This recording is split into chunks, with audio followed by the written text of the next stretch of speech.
जय श्री राम, जय गुरुदेव। आज हम बात करेंगे शनि की साढ़े साती के बारे में और शनि की महादशा के बारे में भी।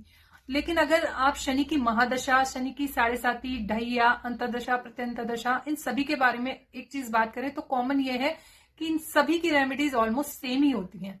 लेकिन शनि की साढ़े साती 2.5 साल, 2.5 साल, 2.5 साल ऐसे करके 7.5 साल का पीरियड होता है और शनि की महादशा का 19 साल का पीरियड होता है। यानी सबसे लंबे समय के लिए शनि की महादशा आती है। और शनि की साढ़े साती हमारे जीवन में ऑलमोस्ट 2 से 3 बार जरूर आती है। शनि कर्म फलदाता ग्रह माने जाते हैं। अगर आपकी जन्म कुंडली में शनि की स्थिति अच्छी नहीं है, जॉब, बिजनेस, पैसा, पोजीशन, इन सभी में बहुत प्रॉब्लम आती है। और अगर आपकी जन्म कुंडली में शनि की पोजीशन बहुत अच्छी है तो आपकी लॉटरी भी लग सकती है और पैसा, पोजीशन, स्टडी सब कुछ स्टेब्लिश हो जाती है। लेकिन मानसिक टेंशन जरूर देते हैं शनिदेव। लेकिन उससे पहले अगर आप मेरे चैनल पर फर्स्ट टाइम आए तो प्लीज मेरे चैनल को सब्सक्राइब कर लीजिए, जिससे कि आगे की वीडियोस आपको back to back easily available हो सके। शनि की साढ़े साती में मोस्ट ऑफ ऑल केसेस में देखा गया है कि स्किन डिजीज यानी सीवियर स्किन डिजीज हो गई है और बोन से रिलेटेड प्रॉब्लम, जॉइंट से, क्योंकि शनि हमारे जॉइंट्स को भी रिप्रेजेंट करता है। चाहे आपके बॉडी का कोई भी जॉइंट है वो शनि ही रिप्रेजेंट करता है। बट इसमें सबसे अच्छी बात यह है कि अगर आपके जीवन में शनि की महादशा ऑन एंड एवरेज अच्छी गई है, मतलब कि आपको ज्यादा टेंशन नहीं हुई, ज्यादा लॉसेस नहीं हुए, पैसा, प्रॉपर्टी में कुछ भी ज्यादा बड़े इश्यूज नहीं आए हैं, तो आप वहां से अपने आप को आकलन कर सकते हैं कि आपकी साढ़े साती भी इतनी बुरी नहीं जाएगी। देखते हैं कि शनि की साढ़े साती आप जन्म कुंडली से कैसे देखते हैं। आपकी जन्म कुंडली में चंद्रमा जिस भी हाउस में बैठे हुए हैं, वहां से 12वें हाउस में जब भी शनिदेव आएंगे तो वहां से आपका ढैया स्टार्ट हो जाएगा। यानी शनि की साढ़े साती का फर्स्ट पार्ट स्टार्ट हो जाएगा। और जब शनि चंद्रमा के ऊपर यानी चंद्रमा के हाउस में आएंगे तो ये सेकंड ढैया स्टार्ट होगा, यानी कि साढ़े साती का सेकंड पीरियड स्टार्ट हो जाएगा। और जब चंद्रमा से आगे की राशि में चले जाएंगे तो ये आपकी शनि की साढ़े साती का लास्ट ढैया होगा, जैसे कि आपको इमेज में भी दिख रहा होगा।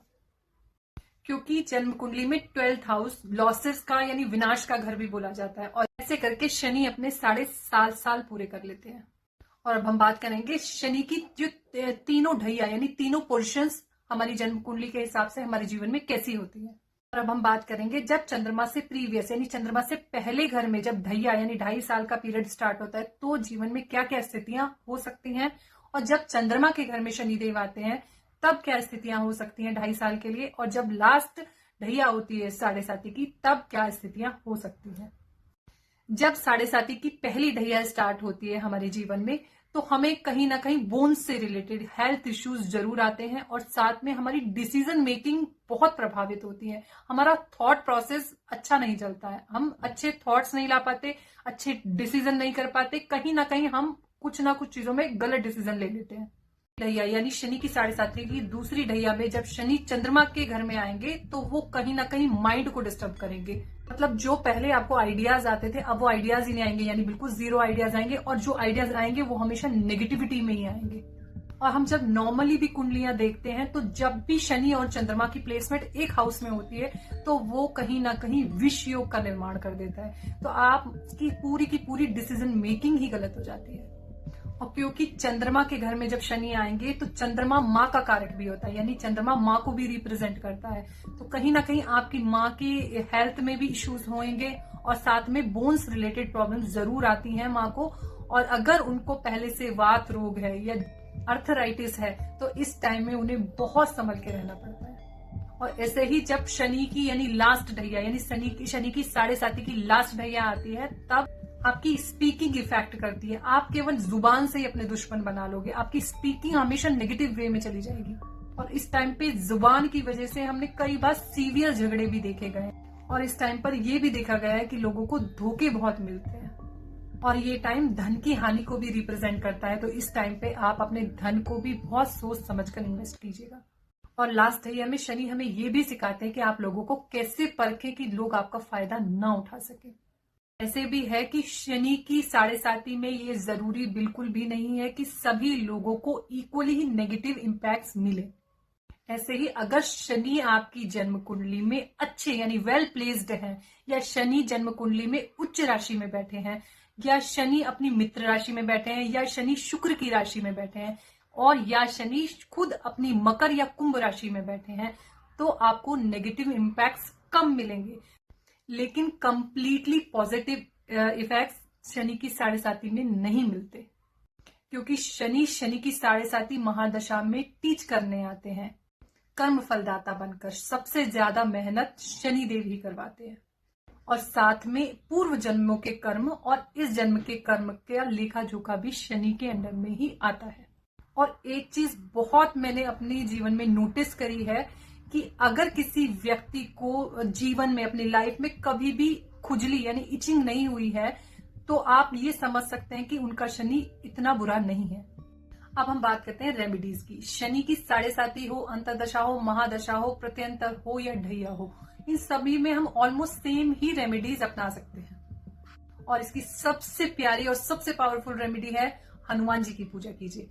वो मैं अपने पुराने वीडियोस में भी बोल चुकी हूँ और अभी भी बोल रही हूँ कि आप डेली एक पाठ हनुमान चालीसा का करना स्टार्ट कीजिए। आप नियम में ले लीजिए कि डेली एक पाठ हनुमान चालीसा का करना ही करना है।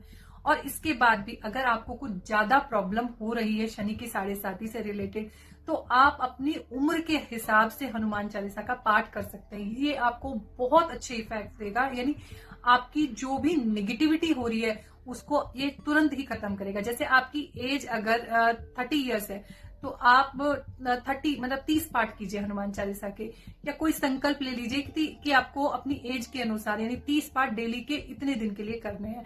आप करके देखिए, शनि की 7.5 महादशा, अंतर्दशा, प्रत्यंतर में ये आपको राम बाण प्रयोग है जो आपको पूरी नेगेटिविटी से बचा कर रखेगी।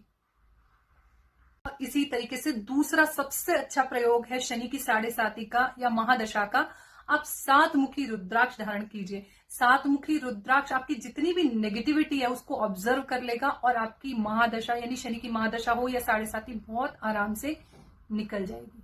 और तीसरा सबसे अच्छा प्रयोग है कि आप गरीबों के लिए भंडारा करवाएं। आप गरीबों को जितना दान देंगे, जितना उनके लिए भंडारा यानी खाने का इंतजाम करवा देंगे, तो ये आपकी जितनी भी नेगेटिविटी हो उसको खत्म करती चली जाएगी। और फोर्थ सबसे अच्छा प्रयोग है शनि की 7.5 या महादशा का। आप शनिवार के दिन पीपल की जड़ में सरसों के तेल का दीपक जरूर जलाएं, और अगर हो सके तो डेली जलाएं, बहुत बेस्ट रहेगा। नहीं तो शनिवार को तो आप जरूर ही पीपल की जड़ में सरसों के तेल का दीपक जरूर जलाएं। इससे भी आपकी जितनी भी नेगेटिविटी है वो कटती चली जाएंगी। और सबसे लास्ट में शनि की 7.5 महादशा की सबसे अच्छी रेमेडी है कि आप श्री हरि की पूजा कीजिए, यानी या तो विष्णु सहस्त्र नाम का पाठ कीजिए। और श्री हरि की पूजा मैं इसलिए भी बोल रही हूँ क्योंकि शनि देव के इष्ट देवता भी श्री हरि माने जाते हैं। और ये पांचों रेमेडीज अगर आपने अच्छे से करी और शनि की 7.5 अंतर्दशा महादशा में, तो आपको शनि से रिलेटेड कष्टों में काफी हद तक कमी को देखने के लिए मिलेगी। और आई होप आपको ये मेरा वीडियो बहुत पसंद आया होगा। इसी तरीके के इंटरेस्टिंग वीडियोस जो बेस्ड है एस्ट्रोलॉजी, न्यूमरोलॉजी, वास्तु और हनुमान जी की भक्ति पर मेरे चैनल को लाइक कीजिए, शेयर कीजिए, कमेंट कीजिए और सब्सक्राइब भी कीजिए। जय श्री राम, जय हनुमान जी।